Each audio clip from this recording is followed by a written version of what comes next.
Halo, berapa harga beras di daerahmu? Coba mahal atau murah? Nah, mulai saat ini kami dari Pusat Kajian Kebijakan Publik Akademika mempunyai seri baru, yaitu seri monitoring harga pangan. Ini adalah konten yang kita buat berdasarkan monitoring terhadap 14 komoditas pangan yang kita anggap strategis yang kita monitor setiap hari berdasarkan data dari Kementerian Perdagangan.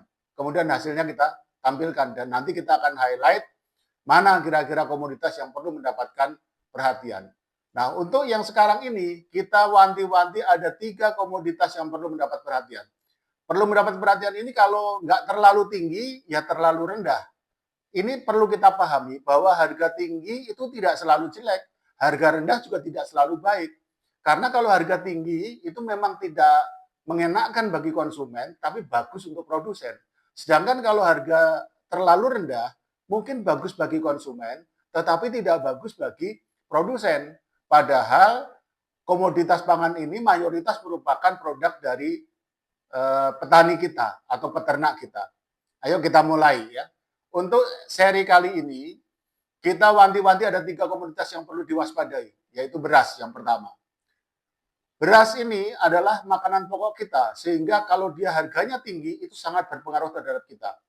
Dan juga nanti berpengaruh terhadap inflasi. Pengamatan kita sampai dengan minggu ini, harga beras di semua zona itu berada di atas HET. Nah, apa itu HET? Apa itu zona?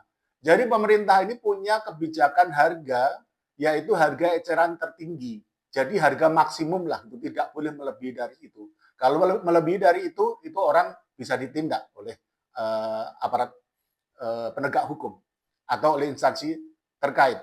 Nah, HET, harga eceran tertinggi beras ini dibagi menurut zona. Zona 1 itu adalah Jawa, Bali, NTB, Sulawesi, plus Sumatera Selatan dan Lampung.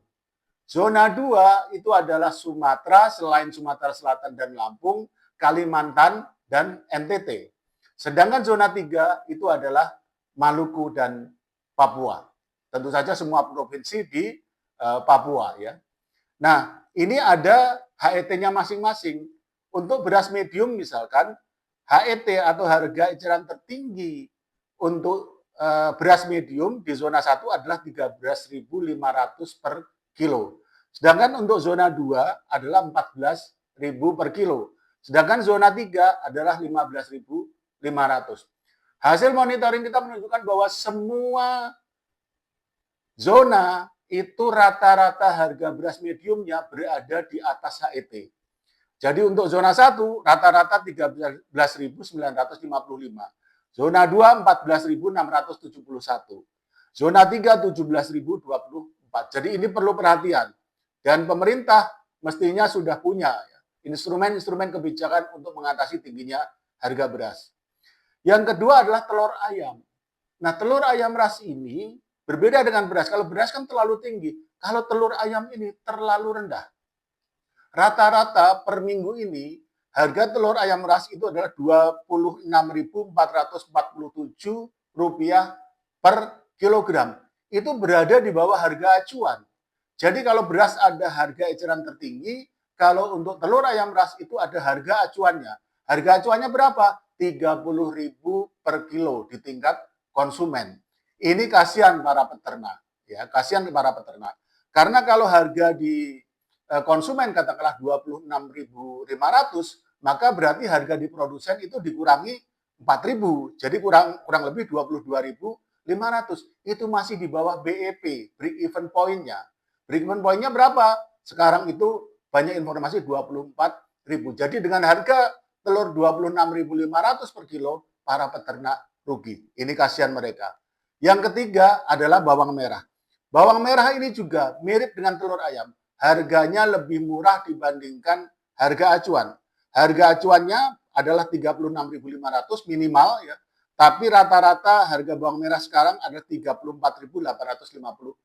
Sama, mungkin ini enak buat konsumen, tapi tidak bagus untuk petani-petani khususnya yang ada di sentra produksi bawang merah. Jadi ada 3 komoditas yang perlu kita perhatikan minggu ini. Beras, telur ayam ras, dan bawang merah. Bagaimana di daerah kamu masing-masing? Coba tulis di kolom komentar.